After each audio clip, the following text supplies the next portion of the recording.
Few things capture the imagination of historians and survivalists alike, quite like the Neanderthals and their mastery of fire. When archaeologists excavate their caves, they don't just find scattered ash or the occasional charred bone. They discover hearths that burned in the exact same spot for generations. This isn't the random luck of primitive sparks. This is deliberate, highly skilled firecraft. Neanderthals survived in the coldest climates humans had ever faced, relying on fire more than any other human species before or after them. And yet they accomplished this without steel, lighters, or modern fire-starting tools. Their method combined chemistry, biology, and a deep understanding of ember management, and remarkably, it's something anyone can replicate today if they know where to start. Most modern survival tutorials focus on ferro rods, bow drills, or matches, but Neanderthals relied on a combination of flint and pyrite. Pyrite, also known as fool's gold, contains iron sulfide, and when struck against flint, it produces sparks much hotter than typical flint steel methods. These sparks are not weak glimmers.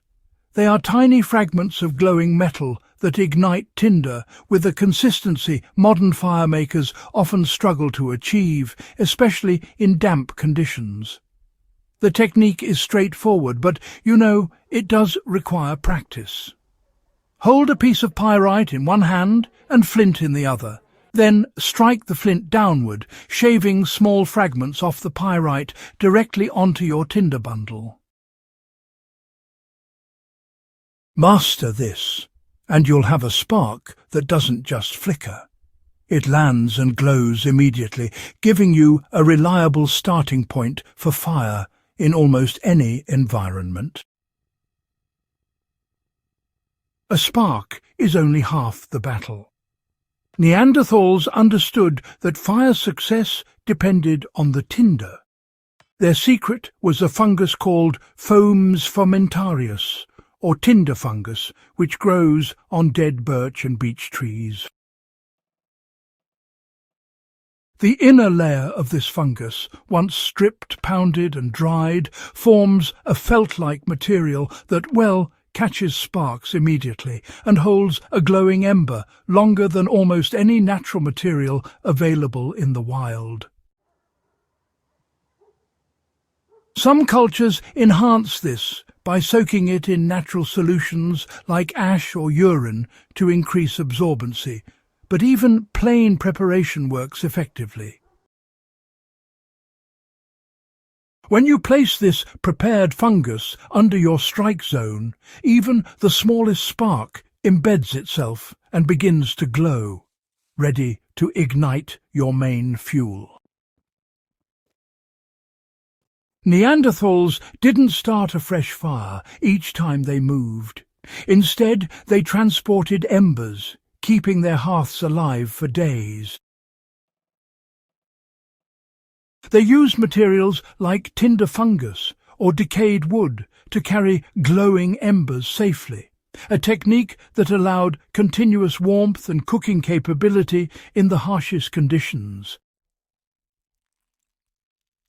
You can replicate this today by placing a glowing piece of fungus or punk wood in a small container.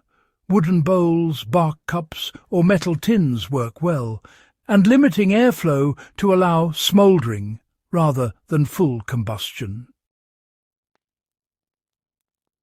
Properly managed, an ember can last for hours, giving you a ready-made heat source without restarting a fire from scratch, even in wet or challenging environments. The brilliance of Neanderthal firemaking wasn't just in the tools or materials. It was in their understanding of balance. They knew how to combine brief, intense sparks with tinder that ignited effortlessly, and how to carry embers without wasting heat. Modern survival kits often make us forget that fire is a relationship between heat, air and fuel. They couldn't rely on shortcuts, so every step had to be precise.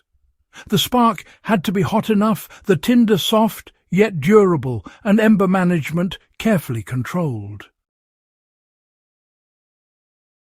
When you focus on preparing your tinder first, even a weak spark becomes sufficient.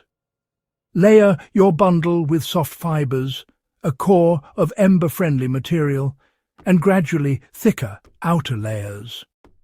This is what ensures success more than any expensive tool. The Neanderthal fire trick is more than a historical curiosity. It is a lesson in patience, observation, and understanding nature's materials. Whether you're a survivalist, a history enthusiast, or someone fascinated by humanity's earliest ingenuity, mastering this technique connects you directly to one of our oldest survival strategies.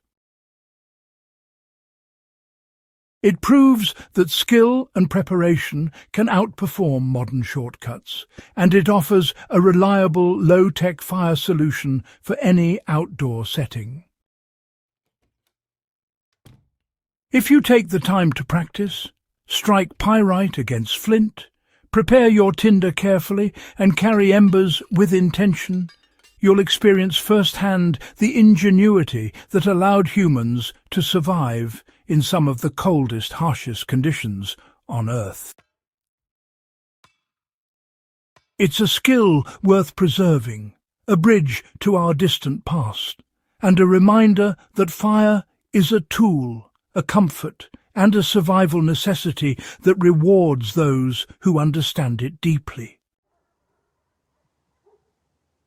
Before you go, make sure to like this video, subscribe to Warfront Survival, hit the notification bell so you never miss a guide, and share this video with friends who appreciate history, survival, and practical skills. Every share helps keep this ancient knowledge alive and gives fellow enthusiasts a chance to learn and practice alongside you.